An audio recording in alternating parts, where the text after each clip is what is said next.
Good evening.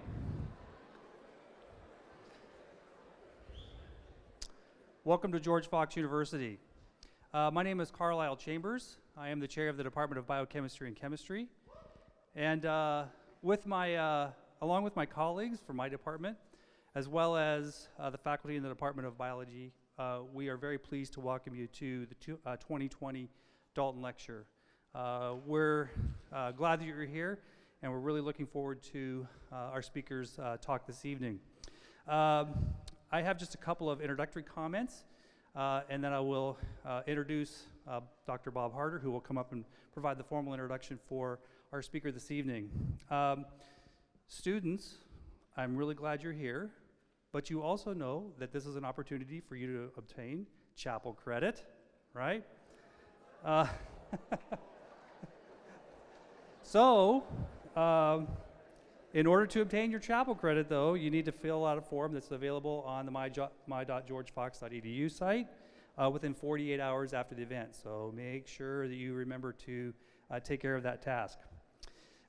If this is your first time visiting us for the Dalton Lecture, and you're interested in receiving updates about future events, there is a place in the lobby where you can sign a sheet, and we'll make sure that you're on our mailing list to receive information about the 2021 Dalton Lecture.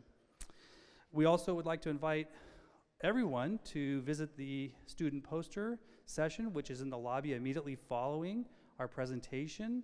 Students who have been conducting research over the last year will have an opportunity to show the work that they've been doing. So we ask you to, or invite you to come out and take a look at the work that they've been doing, the poster section.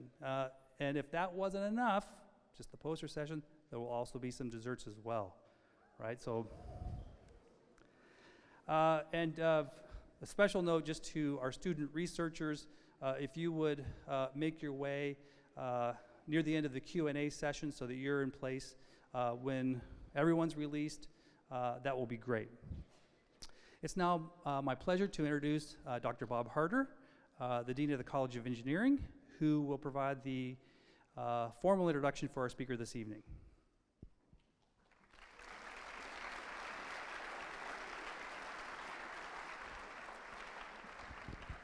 Thank you, Dr. Chambers. Welcome. This is going to be great. Welcome from the College of Engineering and the faculty, again, of the Departments of Biology and Chemistry. Thanks for sponsoring this event. Faith seeking understanding, Saint Anselm of Canterbury's motto means something like an active love of God, seeking a deeper knowledge of God. This can be seen as very similar to the scientific quest, in that both are journeys of intellectual discovery that require faith and humility, in which those who survey experience from an initially chosen point of view must be open to correction. This quest for understanding is a concern shared by both scientists and Christians alike. Those who assume Christianity is based entirely upon unquestioning certainties, and that it need not take into account empirical knowledge and discovery, will be challenged by Dr. Hutchinson's insights as revealed in nature, or as he calls it, the book of God's works. And others who assume science exists in an entirely separate sphere of technical reality that stands in direct contradiction to the Christian faith will find themselves equally challenged by Dr. Hutchinson's appeal to the Bible, or as he calls it, the book of his word. In Matthew 5:9, Jesus exclaims, "Blessed are the peacemakers, for they will be called children of God." By this definition, Ian Hutchinson is indeed a child of God, in that he has spent the past 40 years working to understand, educate, and communicate to the world a message of peace, that there is no war between science and Christianity.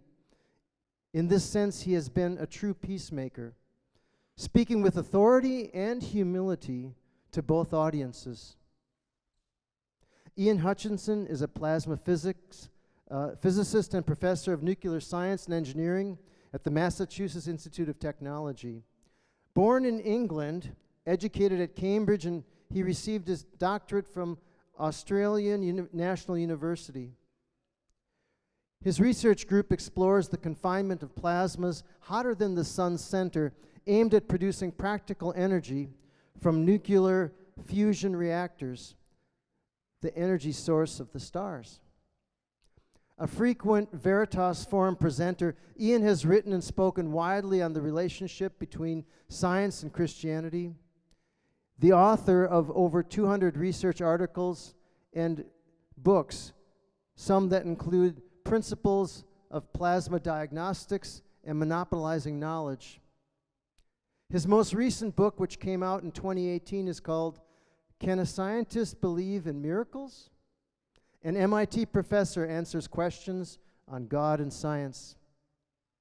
When we met together this morning, I asked Ian to summarize what his purpose and passion are for the work he continues to do in this area. And he told me, quote, "At the most basic level, it's to help fellow Christians understand they don't need to be anti-science, and to help scientists understand they don't need to be anti-Christian." It's our prayer that Dr. Hutchinson's lecture this evening, entitled "The True Story of Science and Faith," will accomplish just that, to the glory of God. So without further ado, it's my honor to introduce a fellow brother in the Lord, an esteemed nuclear scientist, an outspoken advocate for clear and rigorous thinking about issues at the intersection of science and Christianity, and your 2020 Dalton Lecturer, Dr. Ian H. Hutchinson.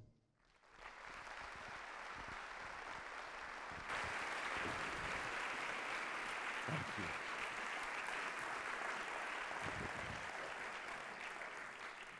Thank you for that kind introduction, and thank you for this welcome. It's a pleasure and an honor to be here to present the Dalton Lecture this evening.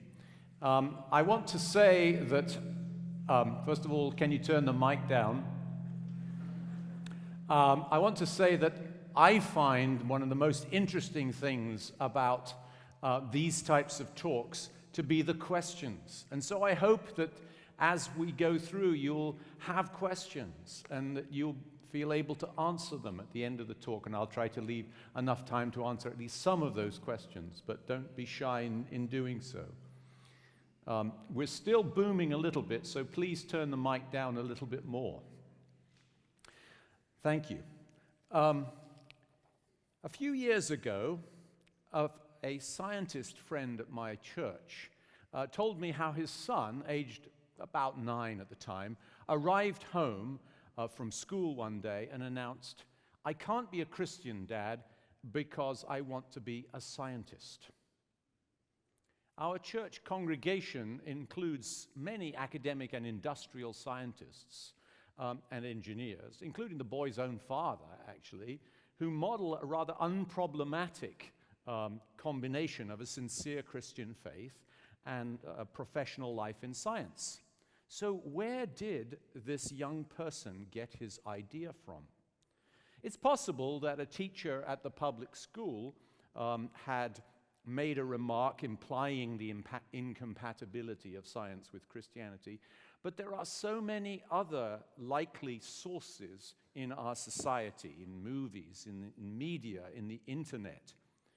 This conflict story about science and religion is as much subconsciously absorbed from our culture as it is explicitly taught. The anti-theists of this century do loudly promote the story, but some preachers also foster it. Their nervousness about science might imply about what it might imply about, for example, the interpretation of the Bible or the plausibility of Christian morality, leads some such preachers to promote the idea of conflict, that you have to make a stark choice between believing the Bible or believing what science tells us about the world. And of course, a real Christian should know where his loyalties lie. In this lecture, I will explore a small part of the real historical relationship between science and Christianity, and ask what it tells us about the widespread opinion that science and the Christian faith, and in religion in general, are and always have been in conflict. As a scientist and as a Christian, I want to know what the real tensions are and what are the underlying sources of that simplistic conflict story, which I would say is largely disproved by my own experience. So here is the approximate outline of my talk. I've introduced the conflict story, and I'm going to move on to explore 4 additional whole areas. First, the scientific revolution, so-called. It lasted most of the 17th century, and although the solar system of Copernicus was beginning to be taken as physical reality by a few natural philosophers in 1600, there was little sound evidence to support it. It came only gradually after the newly invented telescope was turned on the heavens by Galileo. And although the idea of experiment and observation as the way to a reliable understanding of the natural world was not new, ancient authorities like Aristotle still held sway in most universities, and it needed the impulse of practical science for, quote, the relief of man's estate, as advocated by Francis Bacon and others, for science as we understand it today to begin to emerge. And though the regularities of nature were commonplace, it took most of the century for the idea of natural laws expressed through mathematics to become the ideal, as was pursued by people like Robert Boyle and achieved for gravity by Isaac Newton. And this brings my first few observations about the true story of science and faith. The scientific revolution took place in the heart of Christian Europe and was championed and carried forward almost entirely by pioneers who were Christian believers. Both the cultural context and the pioneers' personal faith are of great significance in understanding the relationship of science and Christianity. The importance for the development of science of the culture's biblical understanding of nature as God's creation has been noted by numerous scholars during the 20th century. There were those in the church who resisted the newly developing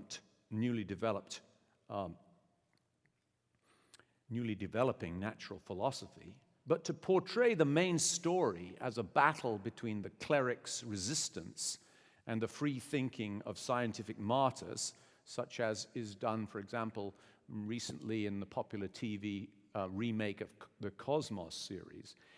That's really propaganda and history, not history. The Christian culture, in fact, provided a fertile philosophical and theological intellectual environment in which seminal insights could take root and grow into fully fledged science. Such an environment had been absent in other societies of comparable civilization, prosperity, and technology, such as China and India, and science didn't flourish there. Moreover, the religious faith of the early scientists was not, as is often implied, merely nominal acquiescence to the religious habits of their time. All of the people that I just mentioned, whose portraits I showed, were people of serious personal faith. We know that they expended great efforts to understand their Christianity as well as to understand the world. So how could it have been true that in the beginning, Christian religion was at war with science? It wasn't. they were more intellectual partners than enemies. To be fair, though, I must mention that even during the 17th century, it was possible tensions between the experimental philosophy and Christianity that were a concern for Robert Boyle. Robert Boyle was one of the founders of the Royal Society, and in the terminology of the 1690s, someone who understood and cultivated experimental philosophy, as it was then called, was frequently referred to as a virtuoso. And so in his book, The Christian Virtuoso, Boyle's intention was to show, quote, that being addicted to experimental philosophy, a man is rather assisted than indisposed to being a good Christian. You can read it for yourself if you can make the difference between an F and an S, which they wrote very similarly in the script of those days. Okay. And so Boyle addresses himself to the puzzlement apparently expressed that he should be both, quote, a diligent cultivator of experimental philosophy and a concerned embracer of the Christian religion. So the question of the compatibility of science and Christianity was even then a live one.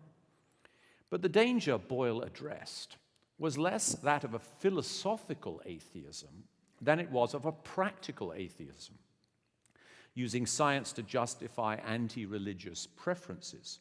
Quote, the profane discourses and licentious lies of some virtuosi that boast much of the principles of the new philosophy, I deny not but that if the knowledge of nature falls into the hands of a resolved atheist or a sensual libertine, he may misemploy it to oppugn the grounds or discredit the practice of religion, end quote. So while Boyle therefore was familiar with those for whom he considers, quote, their immorality was the original cause of their infidelity, end quote, he says his personal observation make him think atheists are far rarer among scientists than is popularly imagined. Quote, and though my conversation has been pretty free and general among naturalists, scientists he means, yet I have met with so few atheists that I'm very apt to think that men's want of due information or of their uncharitable zeal has made them mistake or misrepresent many for deniers of God. The Enlightenment, or the Age of Reason, refers to a very diverse and complicated fabric of ideas and sentiments that no one can crisply define. The intellectual developments of the 18th century were far stronger in philosophical and political and social studies than they were in natural science. The Enlightenment often justified its developing independence of thought by the success of the scientific revolution, but it was also motivated by, I think, what is rather a simplistic attribution of the wars and political unrest of the previous century to tradition, dogma, and religious tradition. Certainly, in the 18th century, greater tolerance of religious diversity grew, even in countries where membership of an established church remained a requirement for various official professions. And in English Restoration society, the first third of the century was marked, according to the commentators of the day, by licentiousness, drunkenness, dissipation, and general coarsening of morals. And this was accompanied by a relative carelessness of Christian observance and a distaste, even fear, of what was called enthusiasm. Enthusiasm meant, in matters of faith, emotion and personal religious experience, which was regarded with suspicion and was regarded perhaps as verging on the fanatical. Despite that distrust, the Methodist awakening, led by the open-air preachers such as George Whitefield and John Wesley, had an enormous impact from about 1739 onwards in both Britain and America, and faced down the disdain of the establishment and emphasized conversion and a religion at the heart. It brought widespread personal and social renewal. Now, I here want to remain focused on the relationship between Christianity and science, understood in the modern sense of the study of the reproducible behavior of the world. But I want to warn that it's a mistake to overstate the influence of natural science as such on the evolution of intellectual opinion in the age of reason. Among intellectuals, a key influence that might justifiably be considered a legacy from science was a growing skepticism about the miraculous. The idea that nature is governed by universal mathematical laws led some who followed Newton, but not Newton himself, to suppose that divine intervention in the course of nature was simply impossible. And so the Scottish philosopher David Hume, not a scientist, most famously argued that case. This opinion against miracles logically leads to doubt as to the reality of any sort of divine revelation, which thoroughly undermines Christian belief. And all that was left for those who traveled this road, this intellectual road, was deism, the belief that there is a deity who was responsible for creating the universe, but was thereafter, and is thereafter, a distant and irrelevant spectator. But deism was in fact not predominant among the scientists themselves. Science's consolidation and gradual growth in the 18th century was punctuated with influential characters of very different perspectives. Among Englishmen, Joseph Priestley, whose researches in chemistry are well known, embarked on a very complicated theological journey from narrow Calvinism to Arianism and Universalism. But he remained a dissenting minister through all but brief periods of his life, even indeed after he emigrated to America because his English home had been burnt by a mob protesting his support for the French Revolution. In continental Europe, the antipathy between the French philosophes and the monarchy and church is rather legendary, and certainly there are representatives of this viewpoint. For example, among the authors of the Encyclopédie, a massive 21-volume encyclopedic work that emphasizes science and technology, and which many people see as a kind of archetype of Enlightenment thought. Its primary editors, Denis Diderot, who actually discovered nothing of interest in science, and Jean Laurent d'Alembert, who made very significant scientific contributions, were certainly left-leaning religious skeptics. Nevertheless, Anton Lavoisier, who was a noble, very influential in disproving the phlogiston theory and in the discovery of oxygen, took the opposite political and religious view, and he was eventually guillotined for it in the terror of the French Revolution. Elsewhere, Carolus Linnaeus, the father of biological taxonomy, was the son of a Swedish Lutheran minister. And the Swiss mathematician Leonhard Euler, whose immense contributions to mathematics include the first formulated equations governing fluid flow, was also a devout Lutheran. So in short, nothing in their Christianity prevented the thinkers of the 18th century from contributing to science. The 19th century brings us to the critical phase of our true story. The apparent determinism of classical physics' descriptions of nature through mechanics gained strength. And despite the philosophically weak underpinnings of this opinion, the dismissal of miracles had become more influential, especially in scholarly work and scholarly study of the Bible.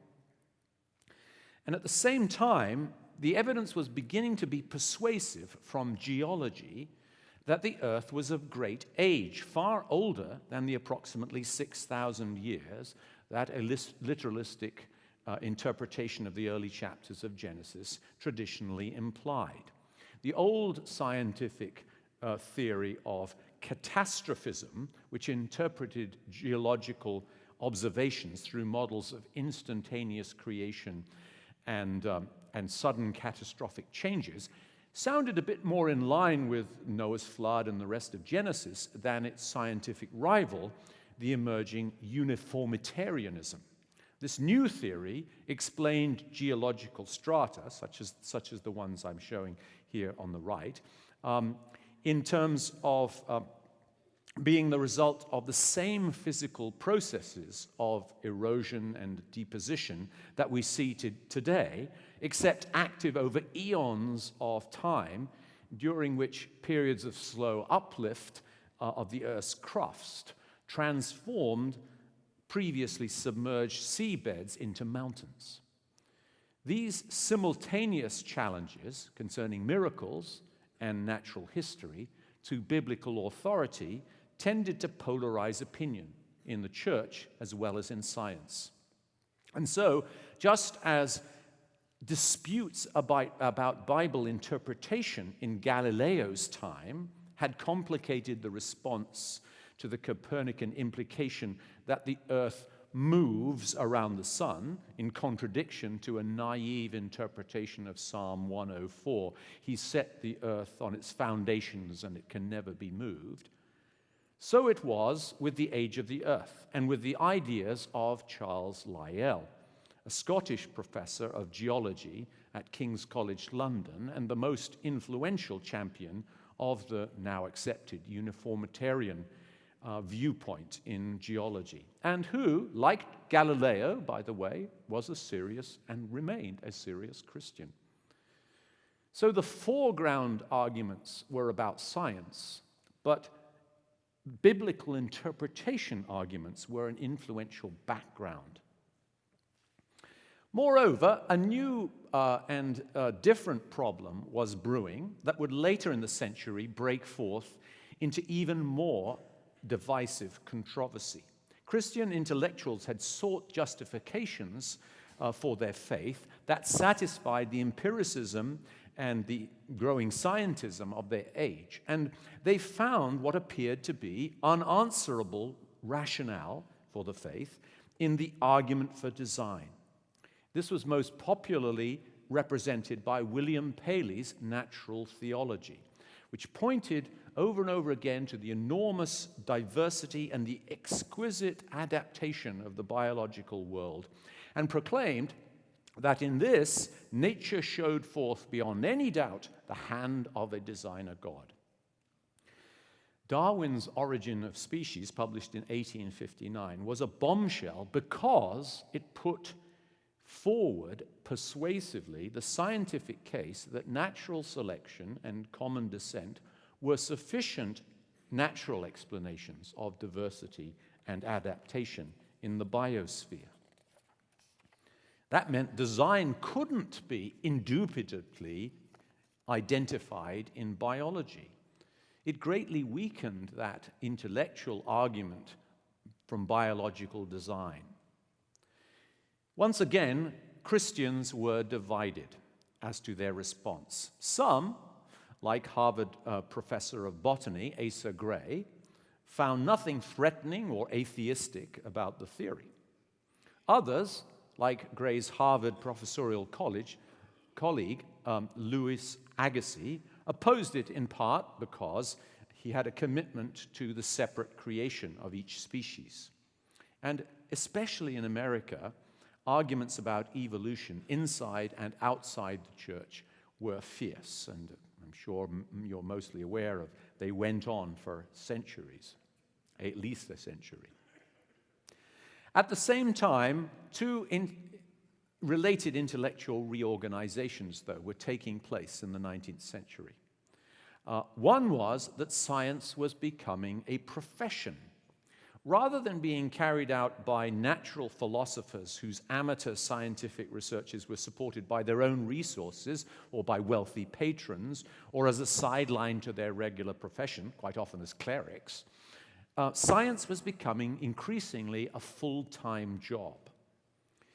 The other development was that universities that had maintained the Christian mission for which they were founded, and in which appointments were still influenced by church regulations, began to throw off those constraints. A secularization of the academy began. And it was in the service of this secularization that the myth of the perpetual conflict of science and religion was most strongly promoted. In America, Andrew Dixon White led the charge and eventually published in 1896 the famous book entitled A History of the Warfare of Science with Theology in Christendom. In it, he gathered and recounted numerous historical examples of areas in which the growth of what he called science encroached upon traditionally religious intellectual territory, initially meeting with stubborn resistance from the entrenched theological power structures, but eventually from sheer force of evidence and argument, overthrowing that resistance and moving forward to greater knowledge and enlightenment. And this theme is repeated over and over in this rather long book. But it's stirring stuff, complete with martyrs and heroes and villains and intrigues and battles and all the elements that go to make a good story. Actually, White was for a substantial period the president of the newly founded Cornell University. And he and his patron, Ezra Cornell, a former Quaker, by the way, were determined that their foundation would represent a new model of university in which religious doctrine was to have no place. White's book, much of whose material he had previously published in pamphlets in support of the secularization campaign, was really a compendium of propaganda for that campaign, much more than it was a work of scholarship. And indeed, 20th century historians of science have since pointed out its many, many factual errors and overwhelmingly repudiated its main thesis. And still, though, the warfare myth persists in the popular mind. White, like many of his contemporaries, used the word science with an enormously wide meaning so that it encompassed the entirety of liberal scholarship. So in addition to astronomy and chemistry and geology and other natural sciences, his book has chapters on Egyptology and Assyriology and philology, comparative mythology, economics, and biblical criticism, referring to all as science and implying that the intellectual methods of all are similar. In effect, White was thereby promoting a misleading view that science is all the real knowledge there is. That view is not science, it's scientism. And confusing science with scientism is one of the ongoing influences that keeps the warfare myth alive even today. Of course, in the 20th century, the secularization of the academy, at least beyond relatively few institutions that maintain their Christian roots, for example, like this, and the professionalization of science was completed. And today, for good or ill, we inherit those results, a secular university and a professionalization of science. And so I come to the final section of my talk, where I try to disentangle the story. I've tried so far, in a very brief account, to represent fairly the strengths and the follies of both sides of complicated and controversial questions. It's simply untrue that history shows the incompatibility of science and the Christian faith, but it's also true that the Christian church has often reacted unwisely towards scientific discoveries in a way that tends to pit science and faith against one another. And I've touched on some important intellectual puzzles in my sketch, but I haven't resolved them. And for the remainder of my talk, I want to tell you how I personally think about these puzzles and reconcile them to my apostolic Christian faith. And what I'll address specifically are a few thoughts on the authority of the Bible and of science, the age of the earth and scientific natural history, laws of nature, miracles and determinism, and scientism, and finally faith. Christianity and the Old and New Testaments have always taught that God reveals himself in two main ways. And the enduring metaphor, not mine, I assure you, it's centuries, many centuries old, is that we discover God in two books: the book of God's Word, the Bible, and the book of God's works, nature. God's Word gathers what is called special revelation, and God's works are the most important of his general revelation of himself to all of humankind. And like Christians down the ages, I believe that properly interpreted, God's two books are consistent. And I've devoted my career to science because I think it gives true and deeply significant knowledge. And I also take very seriously the statement in 2 Timothy 3:16 that all Scripture is inspired by God and profitable for teaching, reproof, and correction. However, the Bible is an extremely diverse collection of different types of literature. Some of it is history, some of it's poetry, some of it's prophecy, some theology, some songs, letters, parables, some law, some ritual, moral teaching, and so on and so forth. But one type of literature that is certainly not in the Bible is science as we understand it today. Christians were at the forefront of developing the principles of scientific investigation, motivated by their belief in a creator God.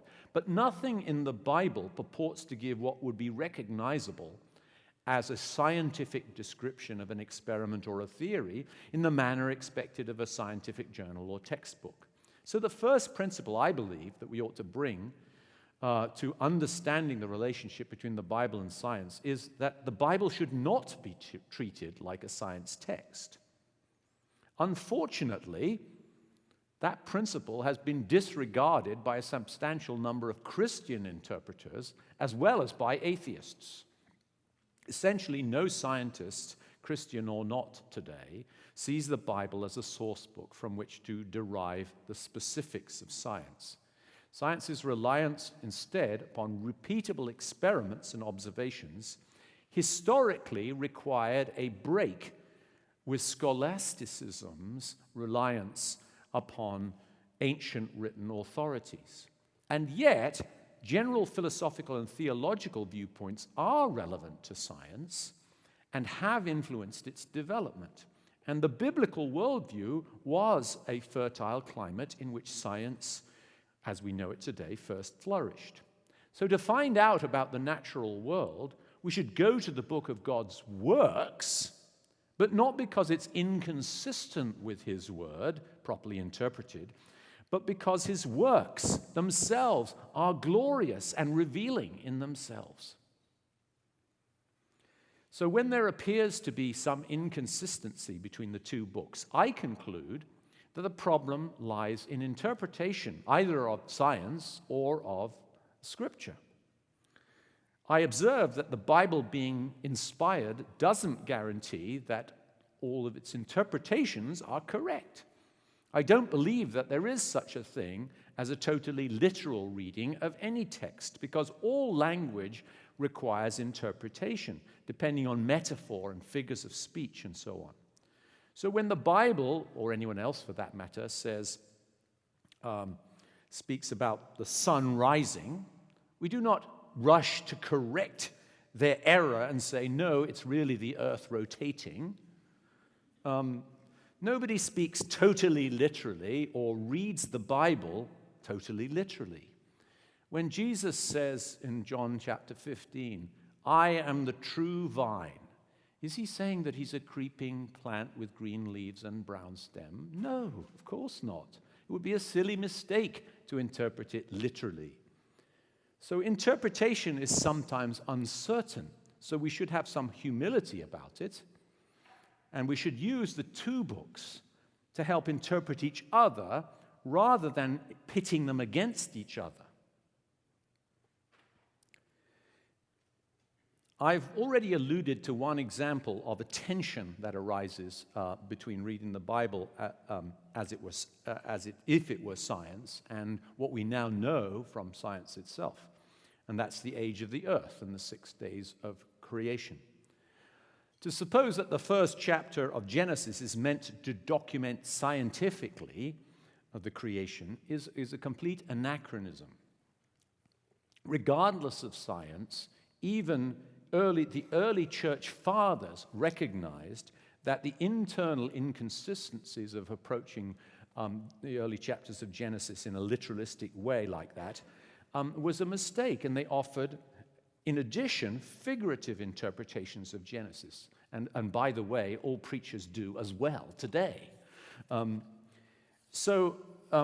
Today, the scientific evidence for the gradual development over many hundreds of millions of years of the geological strata and bacteria and plant and animal species from simple beginnings, that's reached the point where really no reputable scientist disputes the overall picture. All of geology, backed up by physics techniques such as radioactive dating, by decay of radioactive species, physical cosmology, the field of biology itself with modern knowledge, for example, of genomics, tells us that the Earth is over 4 billion years old and the universe is approximately 13.8 billion years.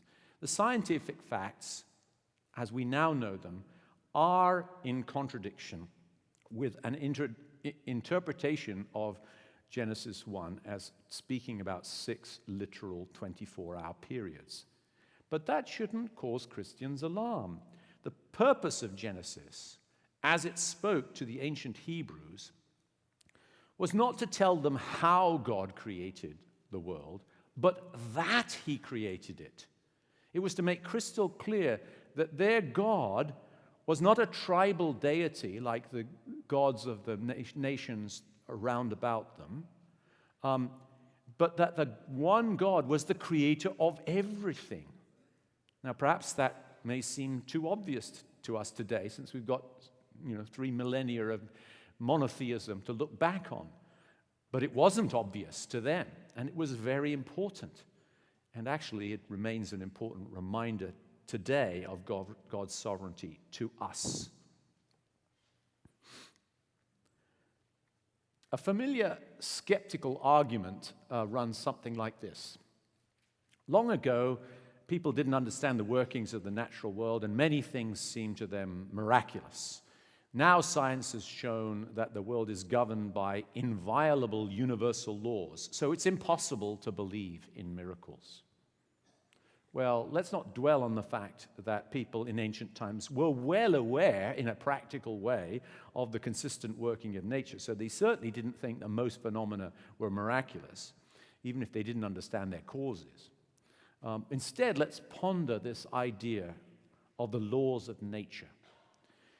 The laws of nature certainly was an important concept introduced by science.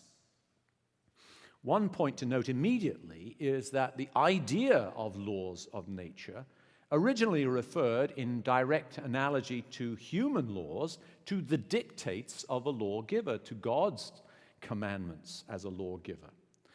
It would actually be strange to suppose that a human law could be inviolable. If it were impossible to break a human law, it would be entirely unnecessary to formulate it. Human laws are there to discourage and punish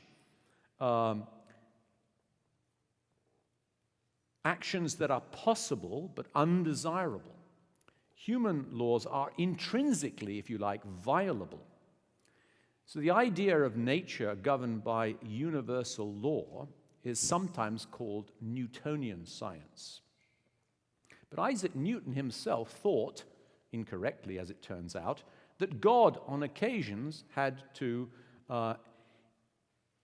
intervene and correct small perturbations in the orbits of planets, in contradiction of Newton's own laws.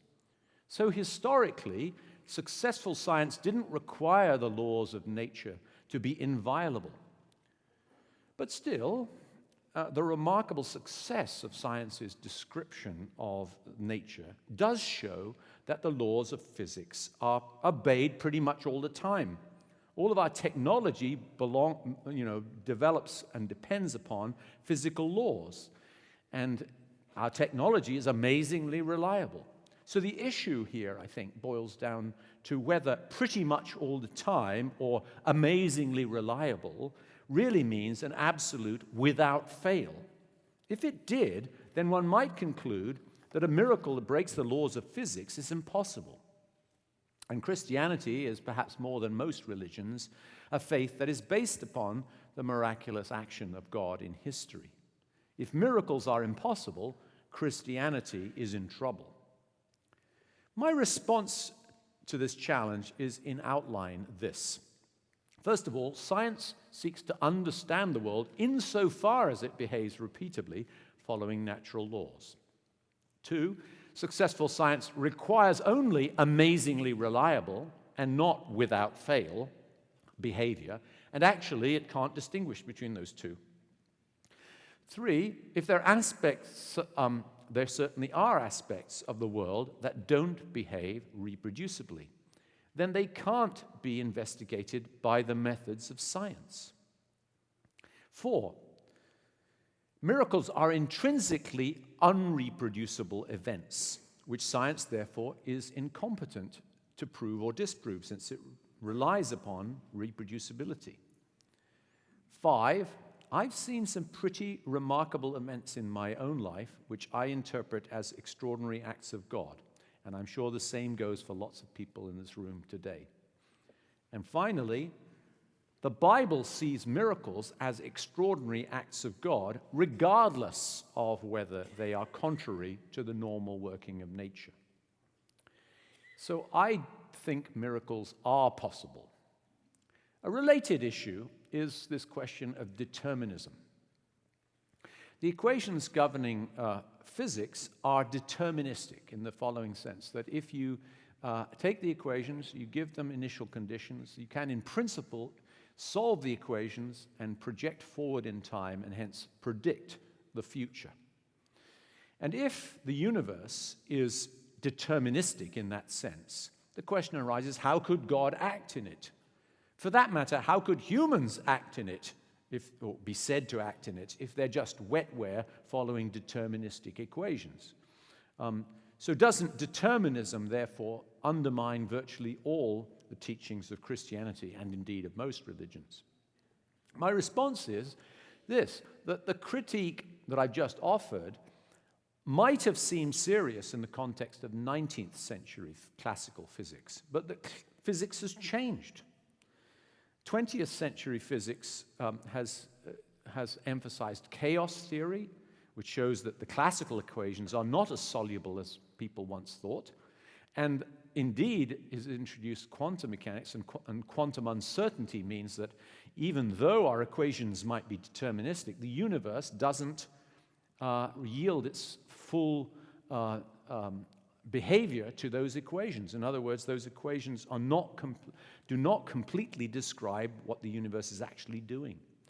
So physical determinism is therefore not implied by today's laws of physics. Instead, there's an openness about outcomes in the real world. Well, beyond the historical myth of the perpetual conflict between science and religion, and beyond the tensions about specific principles of science and their compatibility with the biblical faith, there is in our culture an embracing climate of opinion that underwrites the declaration of my friend's son, "Dad, I can't be a Christian because I want to be a scientist." And it is scientism.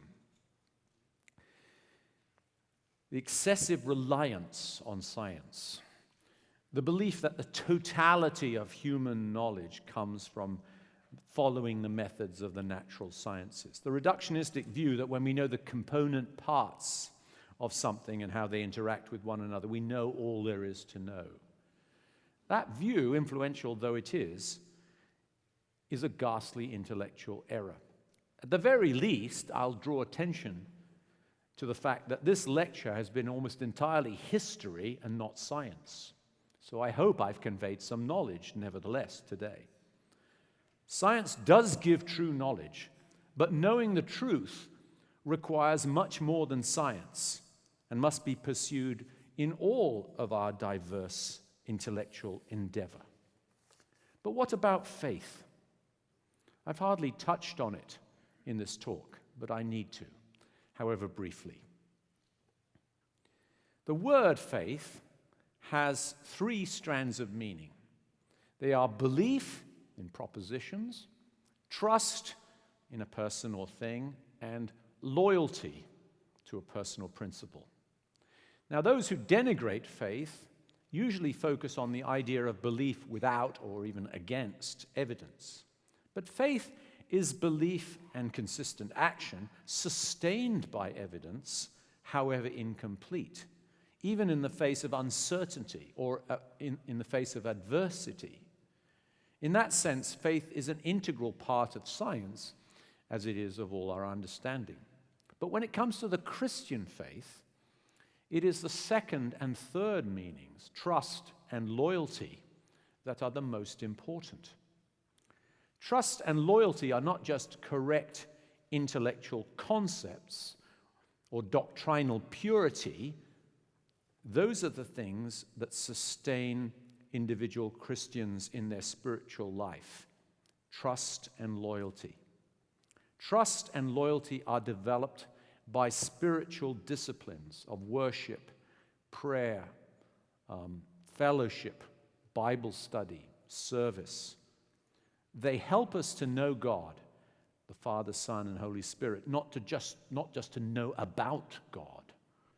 And that personal acquaintance encompasses the whole of life, not just the intellect. That sort of faith is what sustained Jesus' disciple and eventually changed the world. And it has sustained the saints, both celebrated and unknown, of history and of today. But I take that emphasis on a personal relationship with God to be the heart of what the Society of Friends and George Fox himself especially advocated. And so I close with a quotation from a Quaker, not the famous Quaker scientist after whom this lecture is named, a different Quaker, actually one of the most celebrated scientists of the 20th century, Arthur Stanley Eddington, the discoverer of galaxies and of the internal physical structure of stars. And he put the idea of personal faith like this. In the case of our human friends, we could take their existence for granted. We could read philosophical arguments designed to prove the non-existence of each other, and perhaps even be convinced by them, and then laugh together over so odd a conclusion. I think that's something of the same kind of security we should seek in our relationship with God. I believe Christianity stands up to intellectual scrutiny and can welcome true scientific knowledge. It makes intellectual sense, and serious evidence supports its truthfulness. But I agree with Eddington that a personal relationship with God through Jesus Christ is ultimately the way we know and trust Him. Thank you very much for listening.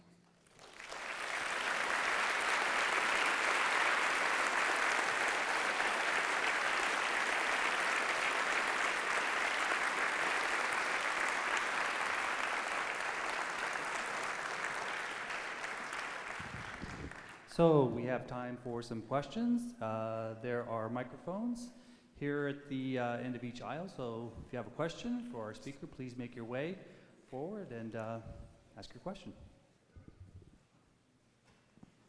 Yes. Is this on? Please turn the microphones on at the front. Speak loudly. Okay. So you mentioned that God reveals himself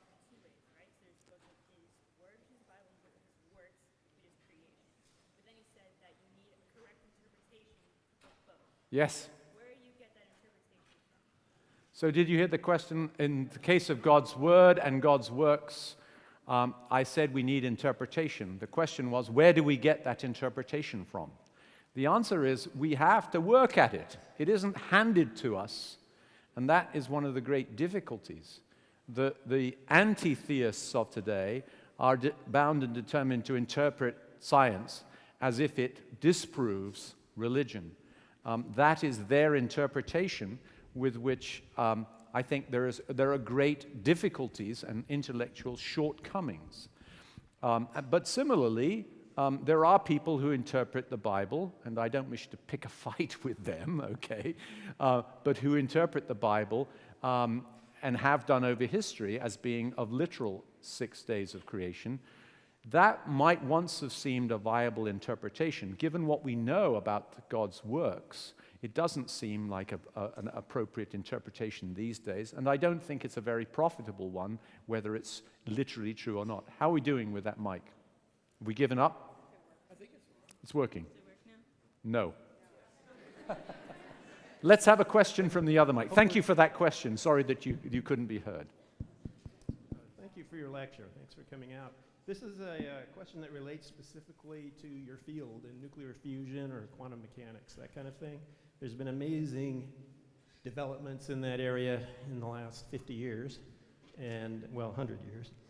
And what I'm wondering is, regarding such things as like non-locality, Bell's theorem, things like that that are very specific to quantum mechanics, has anyone commented extensively on how the possibility that those new discoveries could weaken the hold that seems so strong on people thinking that physics and non-material things like spirit are incompatible? Okay, thank you. I think you all heard that question. Of course, you all know what Bell's theorem is, don't you? Yeah. No. Okay, but let me answer more generally than that. Yeah, I think it's a good question. I think I've said pretty clearly that I think that quantum mechanics shows that the universe, however deterministic our approach to describing the universe is, we use deterministic equations, that it doesn't actually describe the totality of the universe. And I think that most physicists would probably be willing to subscribe to that. They might take umbrage about some of the ways I phrased it, but broadly speaking, they would agree with that. What are the consequences of that? I think the consequences of that is that a naive argument that God cannot exist because the universe is deterministic, cannot act in the world, perhaps would be the argument, because the universe is deterministic, is out the window. It can't possibly be argued that way. Science doesn't show that anymore. That's the least I would say it says. I think that science is and particularly quantum science is still developing. There's a lot of hype that surrounds current applications of quantum mechanics to, teleportation and quantum computing and so on and so forth. But it's going to come up with fascinating new things that will develop eventually into technologies and certainly have already given us things like the laser and so forth. So I think what my message to this audience is that science is not threatening to a theistic understanding of the universe, physics as it currently exists. Hopefully the mic over here is working. Try the mic. Can you hear me? Speak loudly. I think it's working. Good. Okay, so my question relates more to the debate between a young Earth creation versus evolution. And I know that wasn't really the topic of your lecture tonight, but I think it's a question that I've heard a couple times, and I haven't ever heard a good answer for yet. So it goes something like this. Theology and the Bible give us this idea that the sin of man brought death into the world. And if you look at an evolutionary model, you see millions of years of death of primates, or whatever you want to call them, occurring before man arrives on the scene. So I was just wondering, what is your view on how those two ideas relate and coexist in Thank you. Yeah, I get it. Thanks very much. It's a very good question, and I'm glad you asked it in the way that you did. I will be happy to give you my opinion, but I've said that I think the scriptures, as well as the book of God's works, need to be interpreted. And I've also said that interpretations are not definitive, and so I hope you won't regard what I say as being what I think must be the case, but this is the view of the first few chapters of Genesis that I lean to, and is subject to correction. I want to be humble about it. In Genesis 2 and 3, we get, in a certain sense, a second story of creation, particularly it's the story of the creation of Adam. And in that story, we read that the Lord fashioned the man out of the dust of the earth, and that he breathed into him a spirit, and he became a living creature. And that word for breathing in is the same word as the word for spirit in Hebrew, as probably most of you know. So the way I tend to interpret that is that I think that what probably happened is that the human and animal and biological aspects of humanity came into being through the processes of evolution, as science shows us pretty persuasively these days that it did. But that at a certain time, God breathed the Spirit into humans. Human development reached a point where a direct relationship of with God was possible through man's growing intellect and consciousness. And it was at that stage that he became the living being that is referred to in Genesis 2, that he had a spiritual relationship with God. And I believe that when Eve took the apple and Adam ate it, it was that is a portrayal of the breaking of that spiritual relationship with God, and that is what brought sin into the world. The death that God promised would occur if Adam and Eve ate of the tree of the fruit of knowledge, which he said actually would occur on the day that you eat it, you will die, and yet actually Adam lived for 930 years. I think he really did die on that day. He died spiritually on that day. Maybe he lived on physically for 930 years, or however long it was. But I think that that is a description of what happened. And that leaves us, as in our commonly occurring state, in a state of fallenness, a broken relationship with God, and that's the relationship that Jesus Christ came to restore and did restore in his saving act on the cross. I also believe, by the way, that this is fully consistent with Romans, for example, Paul's writings in Romans. Because when Paul is writing about life and death in Romans, he's not talking about physical life and death. He's talking about spiritual life and death. We, of course, those of us who interpret Romans or read Romans understand that very clearly. And so it is that spiritual aspect of life and death that comes. So that's the way I understand that, and that's what you asked for. Thank you for that question. Thank you for your lecture, by the way. Like you, I believe that in an old Earth or an old universe. However, I also believe in a special 6-day creation in which God took and prepared the earth for mankind. But I'm wondering if you could direct me to evidence that mitigates it that actually being 6 literal days. Well, one of the writers that I find most helpful is John Walton, who is an Old Testament professor at Wheaton College, and whose, if you like, evangelical credentials are pretty serious. And And he develops this understanding of the first few chapters in Genesis and the lost world of Genesis 1 and 2 and 3. And I would recommend that book to you or to anyone else who's interested in understanding more deeply how to make sense of the first few chapters of Genesis in the light of modern science. I think he's on to something. I don't necessarily go all the way with all the details of his interpretation, and he's a great scholar and delves deeply. But I think in general, I've tried to give you the flavor of the way I approach the first few chapters of Genesis, and that is that God is conveying to the Hebrews originally, and eventually to us, some important theological realities, and that we should not get tied up in trying to make scientific sense of this. And so I don't want to pick an argument with anyone who thinks that the earth is, is young, or that, that we're 6 literal days. I don't want to have that argument. I don't think it's an important argument, because if any preacher who comes and gives a sermon on Genesis 1 doesn't spend time, if it's going to be profitable for their congregation on that, he talks about the spiritual realities. He talks about the theological realities, not the scientific realities.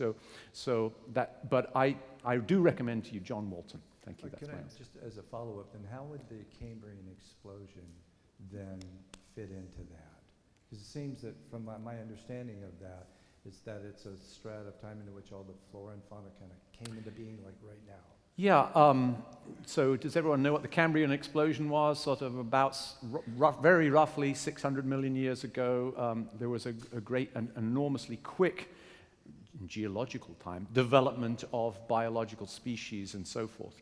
Of course, geological time goes pretty slowly, so it was many millions of years, but it was still pretty quick.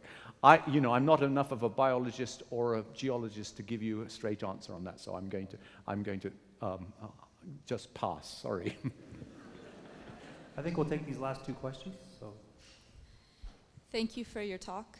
And I was really intrigued with the history, convergent, or how the interlocking histories of Christianity and science in the Enlightenment, and how Christian worldview or approach had been such a fertile ground for a lot of scientific developments.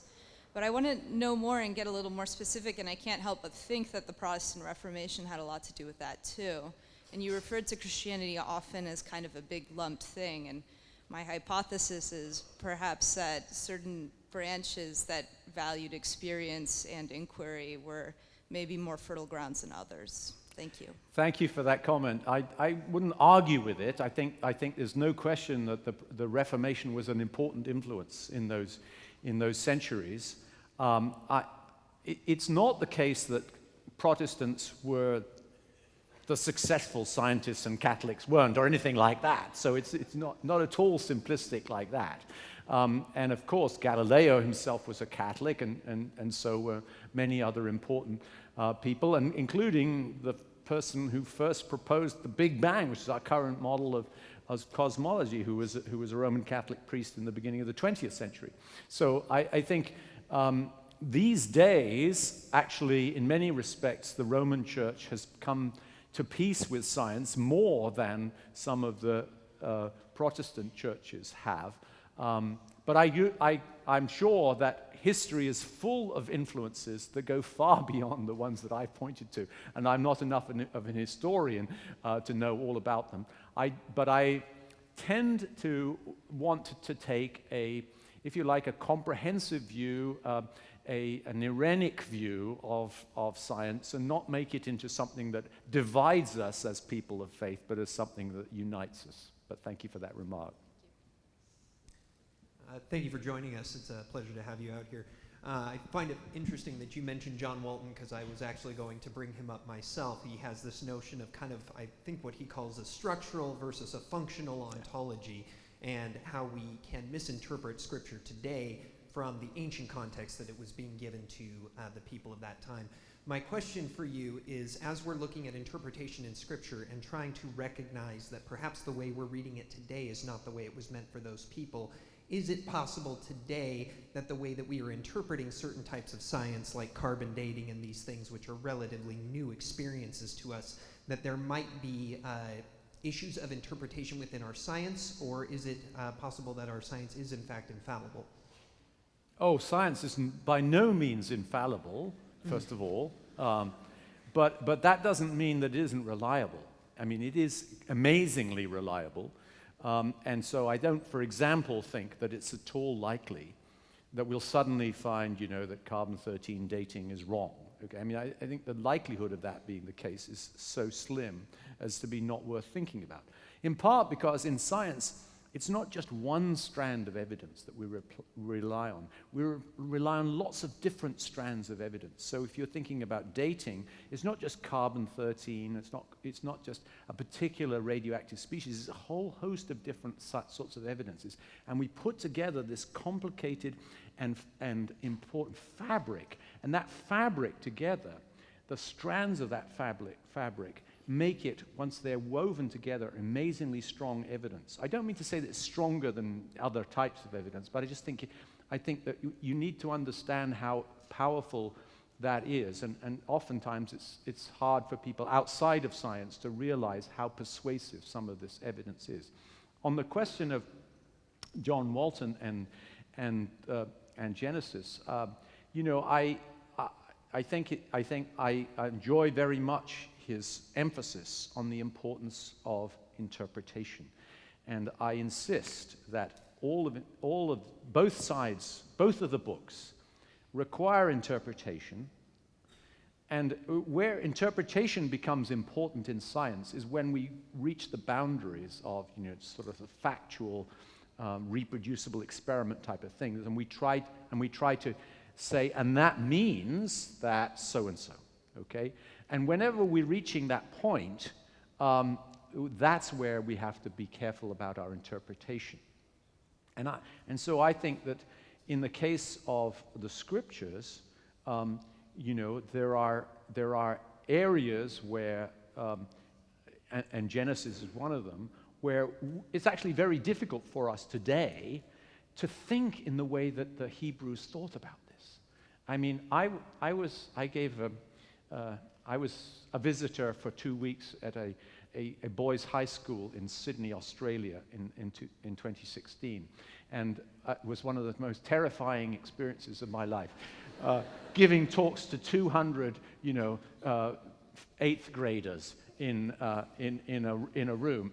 Well, I had to do this on one occasion. We were talking about science and faith, and I had an Old Testament professor from Vancouver, Regent's College, and me, and the first question that was asked by these eighth graders is, should we interpret Genesis literally? Okay.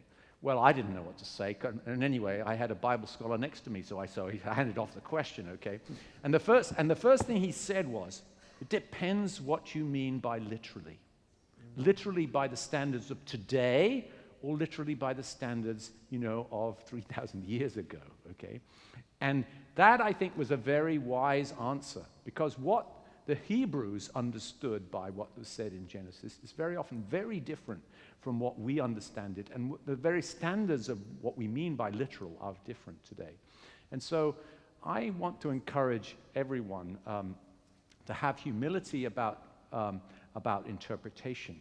That doesn't mean that we're being soft on the faith. That doesn't mean that we're not on fire for Christ. It means that we recognize our own weakness, our own sinfulness, our own biases, our own lack of knowledge or uncertainty, and we have some humility about it, and that's what I want to emphasize most of all. But thank you for that question. Yes, thank you.